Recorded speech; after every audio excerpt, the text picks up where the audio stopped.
મારું ભણવાનું પૂરું થઈ ગયું હતું, પરંતુ ઘરની ગરીબીના કારણે મારે એક અનાજના ગોડાઉનમાં કામે જવું પડ્યું.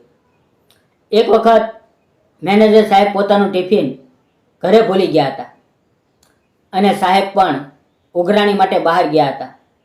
હું એકલો જ ઓફિસના કાઉન્ટર પર હતો ત્યારે અચાનક બહાર એક સુંદર મજાની છોકરી આવી. તેના હાથમાં ટિફિન હતું. તેણે હસતા હસતા મારી સામે જોયું અને અંદર આવી ગઈ. તે મેનેજર સાહેબની છોકરી હતી અને ત્યારે ઓફિસમાં ફક્ત અમે બંને જ હતા. નમસ્કાર મિત્રો, મારું નામ ચિરાગ છે. મેં BA સુધીનો અભ્યાસ કર્યો છે અને અત્યારે મારી ઉંમર 28 વર્ષની છે. હું એક નાનકડા એવા ગામમાં રહું છું. મારા ઘરમાં મારા માતા પિતા અને હું એમ 3 જણા છીએ. અમારે થોડીક જમીન છે જે મારા પિતાજી સંભાળે છે, પણ મારા ઘરની આર્થિક સ્થિતિ વધારે સારી નથી. તેથી હું નજીકના શહેરમાં આવેલા એક મોટા અનાજના ગોડાઉનની ઓફિસમાં ક્લાર્ક તરીકે નોકરી કરતો હતો. ત્યાં કામ કરતાં કરતાં મારી જિંદગીમાં એક એવો સમય આવ્યો જેણે બધું જ બદલી નાખ્યું. એક દિવસ મેનેજર સાહેબ પોતાનું ટિફિન ઘરે ભૂલી ગયા. હું તેમના ઘરે ગયો. મેં જઈને ઘંટી વગાડી ત્યારે દરવાજા ઉપર એક સુંદર છોકરી ઊભેલી હતી. તેની ઉંમર અંદાજે લગભગ 25-26 વર્ષની હશે. તેને જોઈને હું થોડીક ક્ષણ માટે ખોવાઈ ગયો. તે બોલી, કોનું કામ છે? ત્યારે હું ભાનમાં આવ્યો અને મેં કહ્યું, હું ટિફિન લેવા આવ્યો છું. તેણે પૂછ્યું, તમે કોણ છો? તો મેં જવાબ આપ્યો, હું ગોડાઉનની ઓફિસમાં કામ કરું છું. મારી વાત સાંભળીને તે હસવા લાગી અને મને અંદર બોલાવ્યો. હું બેસી ગયો. થોડા સમય પછી એની મમ્મી બહાર આવ્યા અને તે મને ઓળખી ગયા. મેં કહ્યું, સાહેબનું ટિફિન ભૂલાઈ ગયું છે. ત્યારે તેની મમ્મીએ કહ્યું, ધરતી, અંદરથી તારા પપ્પાનું ટિફિન લઈ આવ. ત્યારે મને ખબર પડી કે તે સુંદર છોકરી મેનેજર સાહેબની દીકરી છે. તે થોડી વારમાં ટિફિન લઈને આવી.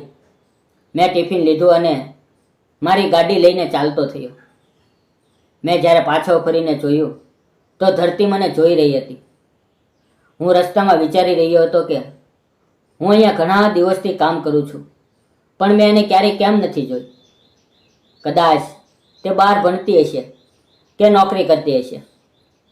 હું ઓફિસ પહોંચી ગયો અને પાછો કામમાં લાગી ગયો. સાંજે હું મારા ઓરડામાં સૂઈ રહ્યો હતો, પણ મને વારંવાર ધરતી નજરે ચડતી હતી અને પછી ક્યારે ઊંઘ આવી ગઈ તે ખબર જ ન પડી. પણ બીજે દિવસે ફરી હું ઓફિસ પહોંચ્યો અને કામ કરવા લાગ્યો. સાહેબ બહાર ગયા હતા ત્યારે અચાનક ઓફિસનો ફોન વાગ્યો. મેં ફોન ઉપાડ્યો તો સામેથી અવાજ આવ્યો કે પપ્પા, મમ્મીએ કહ્યું છે કે આવતા સમયે ઘર માટે મસાલા લેતા આવજો. મેં હસતા હસતા કહ્યું, તમારા પપ્પા બહાર ગયા છે અને હું ચિરાગ બોલું છું. મારો અવાજ સાંભળીને તેણે કહ્યું, ઓહ સોરી. આટલું કહીને ફોન મૂકી દીધો. તેનો અવાજ ખૂબ જ મીઠો અને મધુર હતો. જ્યારે સાહેબ પાછા આવ્યા તો મેં તેને ફોન વિશે વાત કરી.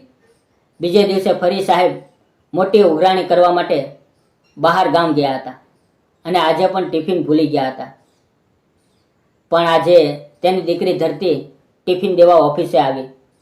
તે કાઉન્ટર પાસે આવી અને બોલી, પપ્પા ક્યાં છે? મેં તેને કહ્યું, તમારા પપ્પા બહાર ગયા છે. પછી તે અંદર આવી અને ખુરશી પર બેસી ગઈ. હું કાગળો અને બિલની ગોઠવણી કરતો હતો અને તે મને જોઈ રહી હતી. તેણે પૂછ્યું, તમે કેટલું ભણ્યા છો? મેં કહ્યું, મેં BA પૂરું કર્યું છે.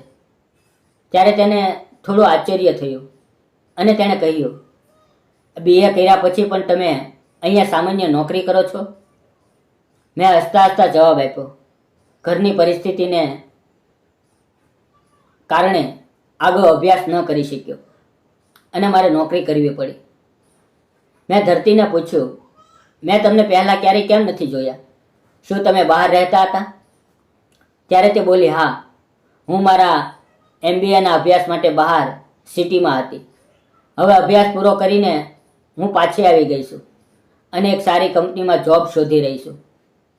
અમે બંને વાત કરી રહ્યા હતા ત્યારે તેના પિતાજી અંદર આવ્યા. તેણે પિતાજી સાથે વાત કરી અને ટિફિન આપ્યું. મારી સામે જોઈને હસતા હસતા ચાલી ગઈ. મિત્રો, આ જ રીતે થોડા દિવસ પસાર થઈ ગયા. એક દિવસ સાહેબ કોઈ અગત્યના કામ માટે હાઈવે પરથી પસાર થતા હતા અને ત્યાં તેમનું એક્સિડન્ટ થઈ ગયું. હું તરત જ ઓફિસ બંધ કરીને શહેરમાં પહોંચી ગયો. ડૉક્ટરે કહ્યું કે તેના હાથ પર ઓપરેશન કરવું જરૂરી છે. પછી તેમની સર્જરી શરૂ થઈ અને મેં પણ ફોન કરીને તેના ઘરે જણાવી દીધું. મારી વાત સાંભળીને તે બંને ખૂબ ગભરાઈ ગયા અને રડવા લાગ્યા. હું થોડા દિવસ સાહેબની પાછળ રહીને હોસ્પિટલમાં તેમની સેવા કરતો રહ્યો. 7-8 દિવસ હોસ્પિટલમાં રહ્યા પછી અમે ઘરે આવતા રહ્યા અને પછી હું એકલો જ આખી ઓફિસનો વહીવટ અને ઓર્ડર સંભાળતો રહ્યો. પણ એક દિવસ સવારે લગભગ 9 વાગ્યે ધરતી ઓફિસે આવી. મેં તેને પૂછ્યું, તમે અહીંયા કેમ આવ્યા? તમારે તમારા પપ્પા પાસે રહેવું જોઈએ. તો તેણે હસતા હસતા કહ્યું, મમ્મી તેમની પાસે છે અને પપ્પાએ પણ મને કહ્યું છે કે થોડો સમય ઓફિસે જઈને ચિરાગને મદદ કર.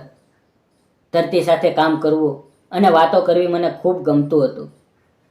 સમય કેવી રીતે પસાર થઈ જાય તેની ખબર જ ન પડતી. હવે તે રોજ ઓફિસે આવવા લાગી અને અમારી વચ્ચે એક ઊંડો સંબંધ બનવા લાગ્યો. ધરતી મને ખૂબ ગમવા લાગી હતી, પરંતુ હું ગરીબ ઘરનો અને તે અમીર ઘરની છોકરી હતી. પણ બપોરે ઓફિસ 1 કલાક માટે બંધ રહેતી, ત્યારે અમે અડધું શટર નીચે કરીને ત્યાં જ ભોજન કરતા. આજે અમે ભોજન કરી રહ્યા હતા. હું તેને જોઈ રહ્યો હતો ને તે શરમાઈ રહી હતી. થોડી વાર પછી તે બોલી, ચિરાગ, તમે અમારા માટે કેટલું બધું કામ કરો છો. તમે મારા પપ્પાની મુશ્કેલીના સમયમાં મદદ કરી. તમે એકલા આખી ઓફિસ સંભાળો છો. આટલું કહેતા ધરતીએ મારો હાથ પોતાના હાથમાં લઈ લીધો. પણ મેં તેની વાતનો જવાબ ન આપ્યો. હું સાંજે જ્યારે ધરતીને તેના ઘરે મૂકવા ગયો ત્યારે મેં મેનેજર સાહેબની મુલાકાત લીધી અને કહ્યું, માલિક, મને માફ કરજો, હું કાલથી કામ પર નહીં આવી શકું. તેમણે મારી સામે આશ્ચર્યથી જોયું અને કહ્યું, કેમ, શું થયું? મેં કહ્યું, ધરતી સાથે રોજ ઓફિસમાં રહીને અમારા બંને વચ્ચે પ્રેમ થઈ ગયો છે. હું તમને છેતરવા નથી માંગતો, તેથી તમે કોઈ બીજાને રાખી લો. આટલું કહીને હું સીધો ઘરે આવી ગયો. 1 અઠવાડિયું વીતી ગયું. હું ઘરે જ હતો. કોઈ પણ કામમાં મન નહોતું લાગતું. મારી આંખોની સામે વારંવાર ધરતીનો ચહેરો આવતો હતો. ત્યારે અચાનક મારા ઘરની સામે એક કાર આવીને ઊભી રહી ગઈ. મેં બારીમાંથી જોયું તો તે સાહેબની ગાડી હતી. સાહેબ ગાડીમાંથી ઉતર્યા. તેમની સાથે ધરતી અને તેની મમ્મી પણ હતા. મેં દરવાજો ખોલ્યો, તેમને બેસવાનું કહ્યું અને પાણી આપ્યું. મારા માતા પિતા પણ ઘરે જ હતા. મેં જાતે ચા બનાવી અને ત્રણેયને ચા આપી. ત્યારે ધરતીના પિતાજીએ કહ્યું, ચિરાગ, તે જ્યારથી કામ પર આવવાનું બંધ કર્યું છે ત્યારથી ધરતીએ પણ ખાવા પીવાનું બંધ કરી દીધું છે. તે અમારી સાથે પણ વાત નથી કરતી, હંમેશા ઉદાસ રહે છે. મારા જીવનમાં મેં તારા જેવો ઈમાનદાર અને ખુદદાર માણસ ક્યારેય નથી જોયો.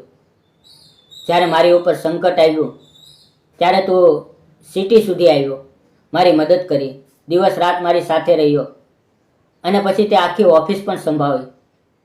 મને ક્યારેય પણ તારા કારણે કોઈ તકલીફ નથી થઈ. તું ખૂબ જ સાચો અને સારો માણસ છે.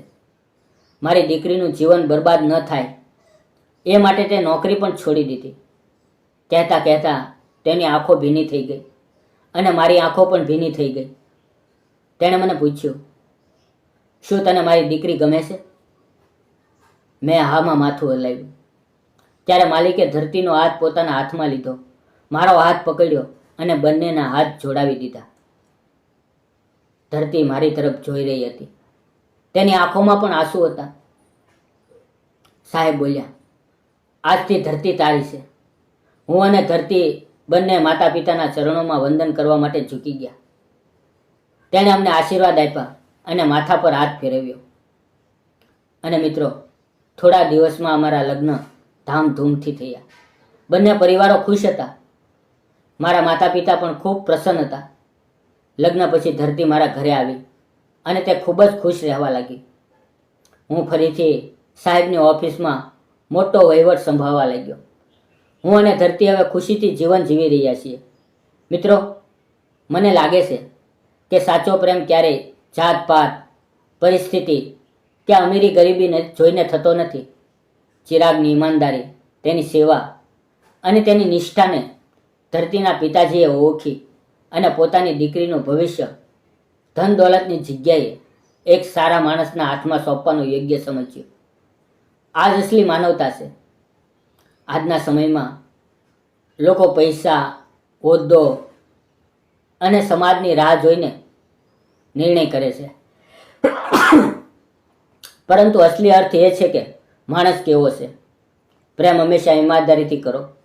કોઈના ભરોસાને તોડશો નહીં, કારણ કે માણસ પૈસાથી નહીં પરંતુ પોતાની સચ્ચાઈ અને ઈમાનદારીથી દિલ જીતે છે. જો તમને અમારી આ પ્રેમ કહાની ગમી હોય તો વાર્તાને લાઈક કરો, ચેનલને શેર કરો અને હા, કોમેન્ટ જરૂર કરજો અને જતાં જતાં સબસ્ક્રાઈબ કરવાનું ભૂલશો નહીં. ધન્યવાદ મિત્રો. ફરી મળીએ આવતીકાલે એક નવી વાર્તા સાથે. ત્યાં સુધી તમારું ધ્યાન રાખો. આવજો. જય હિન્દ, જય ભારત.